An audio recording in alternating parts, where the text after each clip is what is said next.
Honorable Justice Bhaskaran, Honorable Justice Govindarajan, Honorable Justice M.S. Ramesh, His Excellency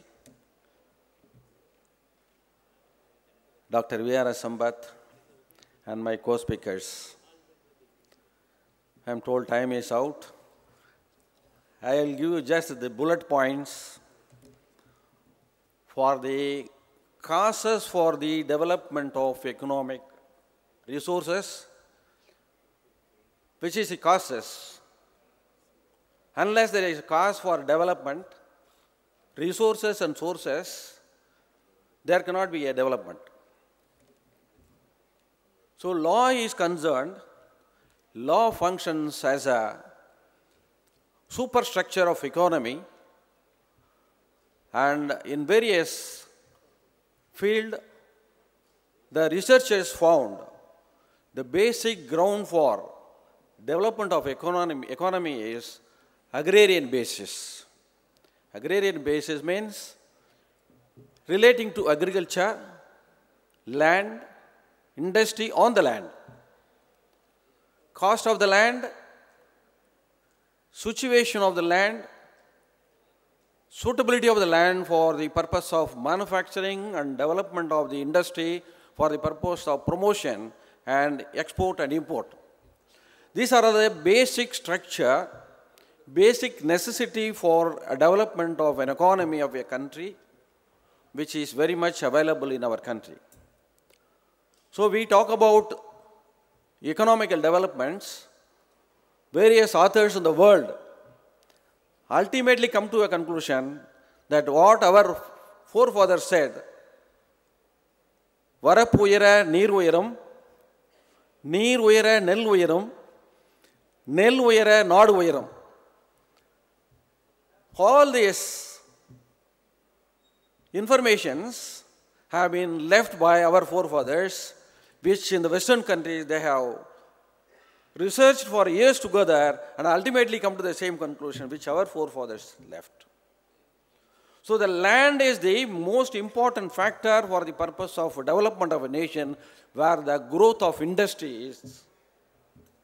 The industries are depending upon the law and state.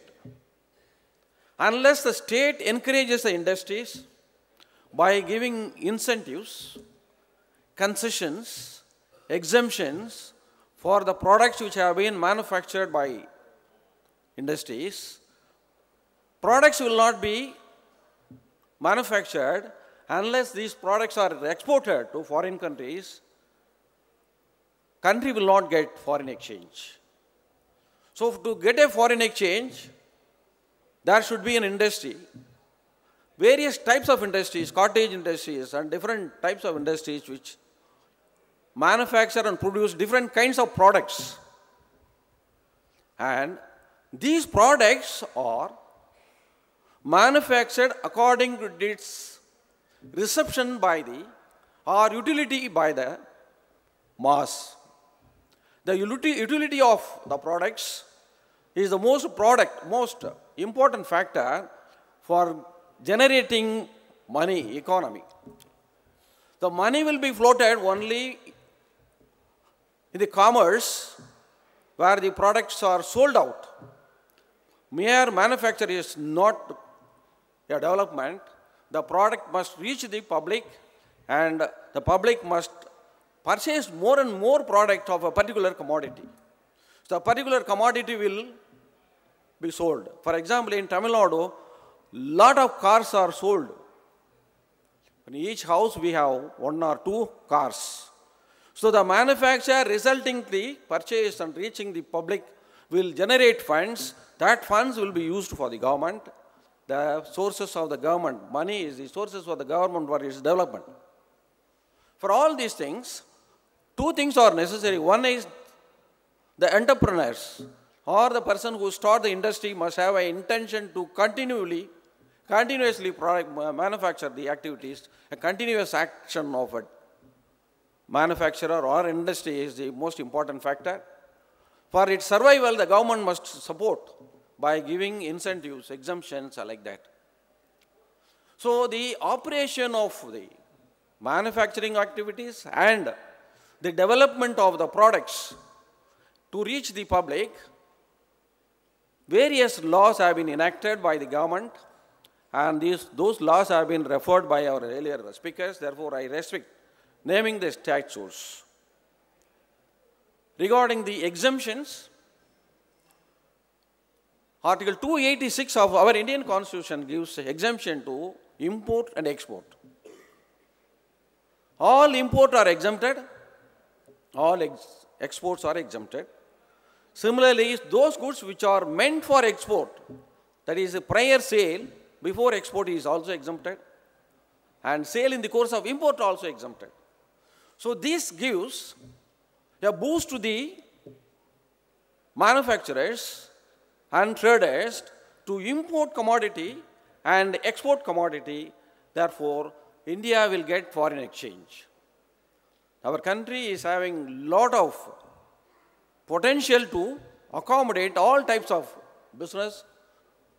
In particular, in Tamil Nadu there is no place at all except to go to somewhere near Nagarkoil. All the places we have a potential places for the growth or the welfare of the economy. So therefore, the causes for the development of economy is land, agrarian situation, manufacture and trade. Our constitution gives free trade movement from Kashmir to Kanyakumari under Article 301. Now the Supreme Court have categorically in various cases said free movement from all the places in the country is a fundamental right, and trade is always free. But the first case which was decided by the Supreme Court, that is called Atebari case, where the Supreme Court said restriction or imposition of a higher rate of tax in a particular state will definitely infringe the free movement of the goods from one state to another state. That was turned down by the Supreme Court now, by 7 judges of the Supreme Court, saying that imposition of different rate of tax by a particular state will not violate Article 301, subject to Article 304. So therefore, movement of the goods from one part of the country to the other part of the country, importation of goods from foreign country to India, and the exportation of goods from India to foreign countries are subject to restrictions. And all these manufacturing activities or trade, everything is controlled by law. That is why you put the first word, the law functions as superstructure of the economy. For that, there are 3 suggestions I would like to make before this body, that for the purpose of free economic development of a country, law must give freedom not only to the traders, it should be given freedom to the courts. Courts must be allowed to act, pass an order to meet the situation of an economic condition of a country. I am not saying that this power has to be, legislative power has to be given to the court, but the norms and regulations for the purpose must be enumerated. The interference by external forces for the purpose of carrying activities for a dealer must be controlled only by the judiciary. So starting a business is not a small matter. It has its own problems. The competitive world, there are external forces to stop or block the development of the economy. That has to be controlled. The executive will always, here and there, will leave the places. The only place where they are controlled by is the judiciary. That is the reason why I am placing before this august body that the judiciary must be given an independence on these aspects. And finally, I would like to say only one paragraph of the Supreme Court judgment passed now by 7 judges of the Supreme Court regarding the free flow of goods and discrimination in levying rate of tax. I will read that portion. Article 304A frowns upon discrimination and not on mere differentiation. Therefore, incentives, set-offs, etc. granted to specified class of dealers for a limited period of time in a non-hostile fashion with a view to developing economically backward areas would not violate Article 304A. The question whether levies in the present case indeed satisfy this test is left to be determined by the regular benches of hearing the matters. Therefore, I conclude to say that the economy of the country, or development of the economy is monitored by the judiciary, but particularly by various laws passed by the parliament and executed by the judiciary. I hereby thank Mr. V.R.S. Sambath, who has given me the opportunity, and also for having a patient hearing for my lecture. Thank you very much.